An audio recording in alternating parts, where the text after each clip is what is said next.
নমস্কার বন্ধুরা, ঝর্ণা কিচেন সবাইকে স্বাগত। আশা করি সবাই ভালো আছেন। আজকে তৈরি করব পাস্তার চিপস। আমরা এখানে পাস্তা নিয়েছি, ফুল ডিজাইনের পাস্তা, আর আমরা এখানে খুব সামান্য পরিমাণে চাট মশলা নিয়েছি। পাস্তাটা ভাজার পরে চাট মশলাটা দিয়ে দিব। খুব অসাধারণ একটি চিপস।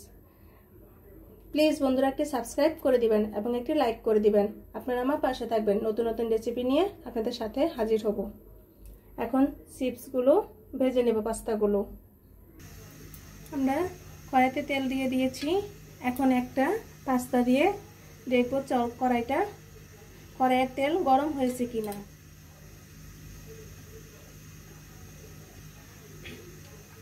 খুবই মজাদার একটি চিপস।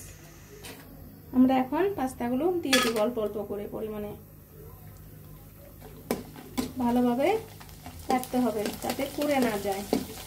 চুলার আঁচটা লোতে করে দিবেন। আমরা এখন নামিয়ে নেব।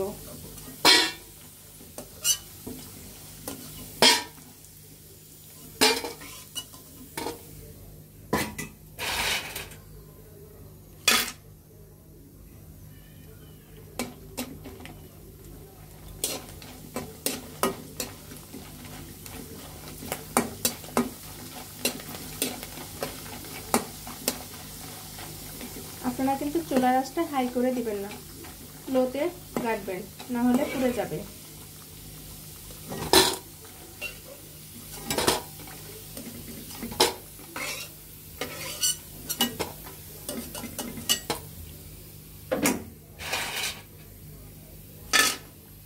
যখন ঘরে পাস্তা থাকে তাহলে সহজেই বাচ্চাদেরকে চিপস বানিয়ে দিতে পারেন।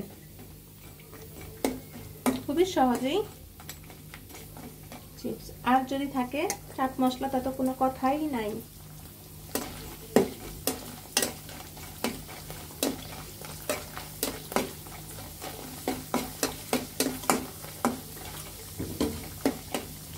এভাবে আমরা পাস্তাগুলো ভেজে নেব। বন্ধুরা, আমাদের পাস্তাটি তৈরি হয়ে গিয়েছে। খুব সহজেই, খুব কম সময়ে পাস্তাটি চিপস তৈরি হয়ে গিয়েছে। আপনারা অবশ্যই ভিডিওটি কেমন হলো কমেন্টসে জানাবেন। ভিডিওটি দেখার জন্য ধন্যবাদ। Thank you.